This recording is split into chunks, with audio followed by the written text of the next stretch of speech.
Assalamualaikum warahmatullahi wabarakatuh. Halo teman-teman semua.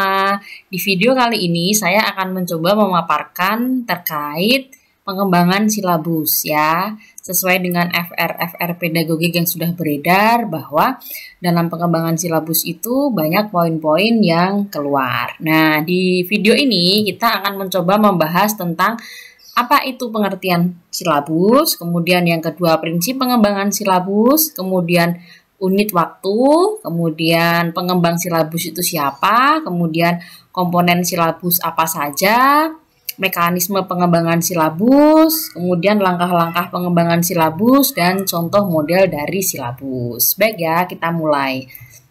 Jadi, silabus itu merupakan rencana pembelajaran pada suatu mata pelajaran yang mencakup kompetensi inti atau KI, kompetensi dasar atau KD, materi pembelajaran, kegiatan pembelajaran, penilaian, alokasi waktu, dan sumber belajar. Ini adalah pengertian dari silabus. Kemudian, komponen silabus terdiri dari yang pertama identitas mata pelajaran, khusus untuk SMP, MTS, SMP LB, paket B, dan SMA MA, SMA LB, SMK, MAK, paket C, atau paket C kejuruan. Kemudian yang kedua, identitas sekolah yang meliputi nama satuan pendidikan dan kelas. Kemudian yang ketiga, kompetensi inti yang merupakan gambaran secara kategorial mengenai kompetensi dalam aspek sikap, pengetahuan, dan keterampilan yang harus dipelajari peserta didik untuk suatu jenjang sekolah, kelas, dan mata pelajaran.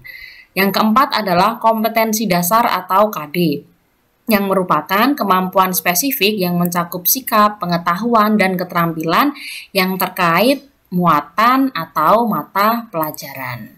Komponen selanjutnya dari silabus adalah materi pokok yang memuat fakta, konsep, prinsip, dan prosedur yang relevan dan ditulis dalam bentuk butir-butir sesuai dengan rumusan IPK atau indikator pencapaian kompetensi. Kemudian yang kelima, kegiatan pembelajaran, yaitu kegiatan yang dilakukan oleh pendidik dan peserta didik untuk mencapai kompetensi yang diharapkan.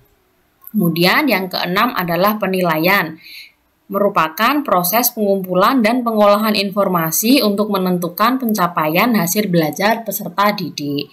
Yang ketujuh, alokasi waktu, yang sesuai dengan jumlah jam pelajaran dalam struktur kurikulum untuk satu semester atau 1 tahun. Dan komponen yang terakhir dari silabus adalah sumber belajar. Dapat berupa buku, media cetak, dan elektronik, alam sekitar, atau sumber belajar lain yang relevan. Itu tadi adalah 8 komponen dari silabus. Kemudian kita berlanjut pada prinsip pengembangan silabus. Prinsip pengembangan silabus yang pertama adalah ilmiah, yaitu keseluruhan materi dan kegiatan yang menjadi muatan dalam silabus harus benar dan dapat dipertanggungjawabkan secara keilmuan. Yang kedua, relevan. Cakupan, kedalaman, tingkat kesukaran, dan urutan penyajian materi dalam silabus sesuai dengan tingkat perkembangan fisik, intelektual, sosial, emosional, dan spiritual peserta didik. Kemudian sistematis. Komponen-komponen silabus saling berhubungan secara fungsional dalam mencapai kompetensi. Itu prinsip ilmiah, relevan, dan sistematis. Kemudian prinsip selanjutnya adalah konsisten. Adanya hubungan yang konsisten, ajak, taat asas antara kompetensi dasar, indikator, materi pokok atau pembelajaran, kegiatan pembelajaran, sumber belajar, dan sistem penilaian. Kemudian prinsip yang kelima adalah memadai. Jadi cakupan indikator, materi pokok atau pembelajaran, kegiatan pembelajaran, sumber belajar, dan sistem penilaian cukup untuk menunjang pencapaian kompetensi dasar. Kemudian prinsip yang keenam adalah aktual dan kontekstual. Jadi cakupan indikator, materi pokok atau pembelajaran, kegiatan pembelajaran, sumber belajar, dan sistem penilaian memperhatikan perkembangan ilmu, teknologi, dan seni mutakhir dalam kehidupan nyata dan peristiwa yang terjadi. Selanjutnya, ini adalah prinsip pengembangan silabus yang ketujuh, yaitu fleksibel. Jadi, keseluruhan komponen silabus dapat mengakomodasi keragaman peserta didik, pendidik, serta dinamika perubahan yang terjadi di sekolah dan tuntutan masyarakat. Kemudian, prinsip terakhir dari silabus adalah komponen silabus mencakup keseluruhan ranah kompetensi, baik kognitif, afektif, maupun psikomotor. Itu tadi ya, ke-8 prinsip pengembangan silabus. Kemudian kita beralih ke siapa sih pengembang silabus itu. Nah, pengembang silabus itu adalah yang pertama guru kelas atau guru mata pelajaran. Atau kelompok guru kelas atau mata pelajaran atau kelompok kerja guru baik KKG, PKG maupun MGMP.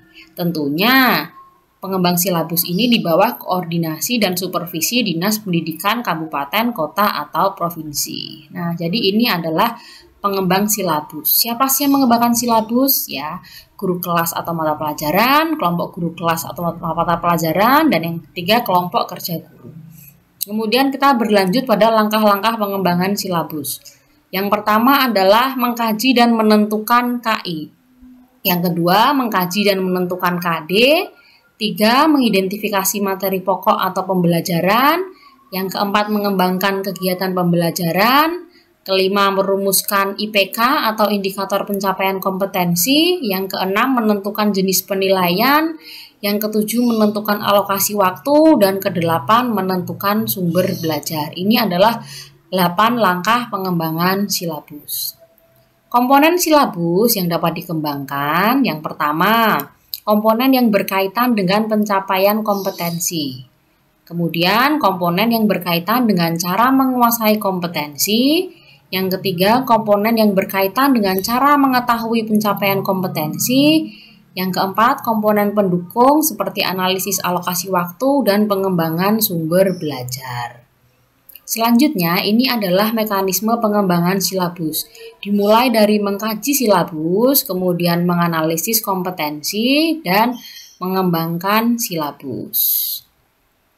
Ya, ini ya alurnya ya. Jadi, yang pertama adalah analisis SI, SKL, atau KI-KD. Kemudian, dikembangkan dalam KD dan indikator. Nah, diantaranya mencakup materi pokok atau pembelajaran, kemudian kegiatan pembelajaran, alokasi waktu, sumber belajar, dan penilaian.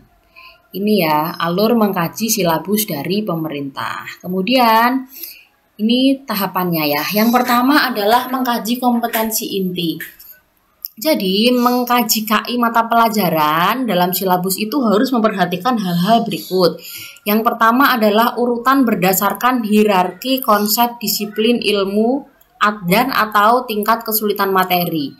Tidak harus selalu sesuai dengan urutan yang ada di standar isi. Kemudian yang kedua, keterkaitan antara KI dan KD dalam mata pelajaran. Kemudian yang ketiga, keterkaitan kompetensi inti dan kompetensi dasar antar mata pelajaran. Ini cara mengkaji kompetensi inti. Kemudian yang kedua, mengkaji KD. Mengkaji KD itu juga harus memperhatikan hal-hal berikut. Yang pertama, urutan berdasarkan hierarki konsep disiplin ilmu dan atau tingkat kesulitan materi. Tidak harus selalu sesuai dengan urutan yang ada dalam SI. Kemudian yang kedua, keterkaitan antara KI dan KD dalam mata pelajaran. Kemudian yang ketiga, keterkaitan KI dan KD antar mata pelajaran. Ini dalam pengkajian KD. Yang ketiga, mengidentifikasi materi pokok pembelajaran. Jadi, dalam mengidentifikasi materi pokok pembelajaran itu mempertimbangkan yang pertama potensi peserta didik. Yang kedua, relevansi dengan karakteristik daerah. Yang ketiga, tingkat perkembangan fisik, intelektual, emosional, sosial, dan spiritual peserta didik. Yang keempat, kebermanfaatan bagi peserta didik. Kemudian yang kelima, struktur keilmuan. Yang keenam, aktualitas, kedalaman, dan keluasan materi pembelajaran. Yang ketujuh, relevansi dengan kebutuhan peserta didik dan tuntutan lingkungan. Dan yang kedelapan, alokasi waktu. Yang keempat, langkah yang keempat adalah mengembangkan kegiatan pembelajaran. Kegiatan pembelajaran dirancang untuk memberikan pengalaman belajar yang melibatkan proses mental dan fisik melalui interaksi antara peserta didik. peserta didik dengan guru, lingkungan, dan sumber belajar lainnya dalam rangka pencapaian kompetensi. Pengalaman belajar dimaksud dapat terwujud melalui pendekatan pembelajaran yang bervariasi dan berpusat pada peserta didik. Pengalaman belajar memuat kecakapan hidup yang perlu dikuasai peserta didik. Ini ya, pengembangan kegiatan pembelajaran. Kemudian ini adalah hal-hal yang harus diperhatikan dalam mengembangkan kegiatan pembelajaran. Yang pertama adalah memuat rangkaian kegiatan yang harus dilakukan peserta didik secara berurutan untuk mencapai KD. Yang kedua, penentuan urutan kegiatan pembelajaran harus sesuai dengan hierarki konsep materi pembelajaran. Kemudian yang ketiga, rumusan pernyataan dalam kegiatan pembelajaran minimal mengandung 2 unsur penciri yang mencerminkan pengelolaan pengalaman belajar peserta didik, yaitu kegiatan siswa dan materi. Selanjutnya, langkah yang kelima dalam pengembangan silabus adalah merumuskan IPK atau indikator pencapaian kompetensi. Indikator merupakan penanda pencapaian KD yang ditandai oleh perubahan perilaku yang dapat diukur, yang mencakup sikap, pengetahuan, dan keterampilan. Indikator dikembangkan sesuai dengan karakteristik peserta didik, satuan pendidikan, dan potensi daerah. Nah, IPK ini digunakan sebagai dasar untuk menyusun alat penilaian. Kemudian, ini adalah pengembangan indikator. Jadi, dalam pengembangan indikator, setiap KD itu dikembangkan menjadi beberapa indikator, lebih dari 2 ya tentunya. Kemudian, indikator menggunakan KKO atau Karta Kerja Operasional yang dapat diukur dan atau diobservasi. Yang kemudian yang ketiga, tingkat kata kerja dalam indikator minimal mencapai KD. Kemudian prinsip pengembangan indikator adalah sesuai dengan kepentingan atau urgensi, kesinambungan atau kontinuitas, kesesuaian atau relevansi, dan kontekstual yang biasa kita kenal dengan UKRK itu ya, urgensi, kontinuitas, relevansi, dan kontekstual itu adalah prinsip pengembangan indikator. Kemudian keseluruhan indikator dalam satu KD merupakan tanda-tanda perilaku dan lain-lain untuk pencapaian kompetensi yang merupakan kemampuan bersikap, berpikir, dan bertindak secara konsisten. Selanjutnya, langkah yang keenam adalah menentukan jenis penilaian. Jadi, penilaian itu merupakan serangkaian kegiatan untuk memperoleh, menganalisis, dan menafsirkan data tentang proses dan hasil belajar peserta didik yang dilakukan secara sistematis dan berkesinambungan, sehingga menjadi informasi yang bermakna dalam pengambilan keputusan. Penilaian dilakukan dengan menggunakan tes dan non-tes dalam bentuk tertulis maupun lisan. Pengamatan kinerja, sikap, penilaian hasil karya berupa proyek atau produk, penggunaan portofolio, dan penilaian diri. Selanjutnya, hal-hal yang perlu diperhatikan dalam menentukan penilaian. Yang pertama, untuk mengukur pencapaian kompetensi peserta didik yang dilakukan berdasarkan indikator. Yang kedua, menggunakan acuan kriteria. Kemudian yang ketiga, menggunakan sistem penilaian berkelanjutan. Yang keempat, hasil penilaian dianalisis untuk menentukan tindak lanjut. Kemudian yang kelima, sesuai dengan pengalaman belajar yang ditempuh dalam kegiatan pembelajaran. Nah, ini hal-hal yang perlu diperhatikan dalam menentukan penilaian. Yang ketujuh, menentukan alokasi waktu.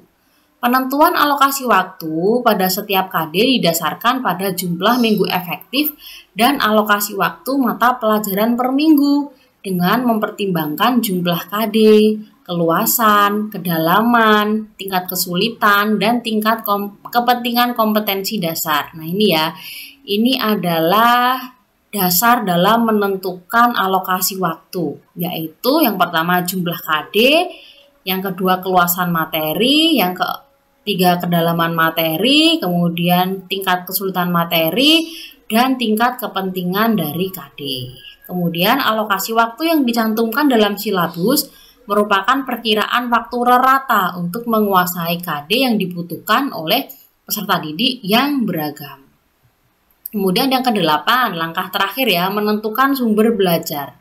Sumber belajar adalah rujukan, objek, dan atau bahan yang digunakan untuk kegiatan pembelajaran. Sumber belajar dapat berupa media cetak dan elektronik, narasumber, serta lingkungan fisik, alam, sosial, dan budaya.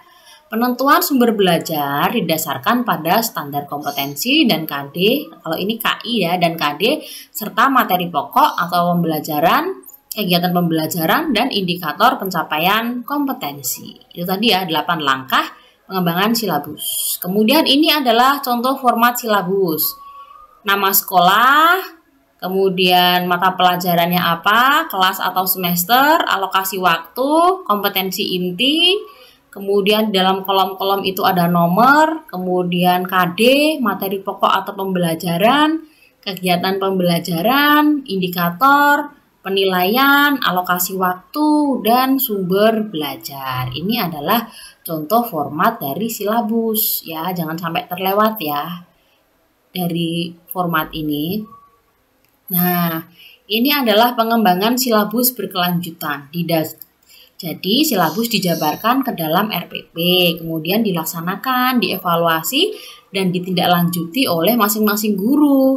Kemudian silabus dikaji dan dikembangkan secara berkelanjutan dengan memperhatikan masukan hasil evaluasi hasil belajar, evaluasi proses atau pelaksanaan pembelajaran, dan evaluasi rencana pembelajaran. Ini pengembangan silabus berkelanjutan. Nah, terima kasih. Demikian teman-teman, video kali ini terkait dengan silabus ya. Semua tentang silabus ada di video ini, baik dari pengertiannya, kemudian dari komponennya, dari siapa pengembangnya, kemudian dari prinsip pengembangannya, komponennya, cara menyusun silabus, kemudian langkah-langkahnya, sampai pada pengembangan tindak lanjut silabus. Ya, begitu teman-teman. Semoga video ini dapat bermanfaat bagi teman-teman yang ingin mempersiapkan SKB. Terima kasih. Wassalamualaikum warahmatullahi wabarakatuh.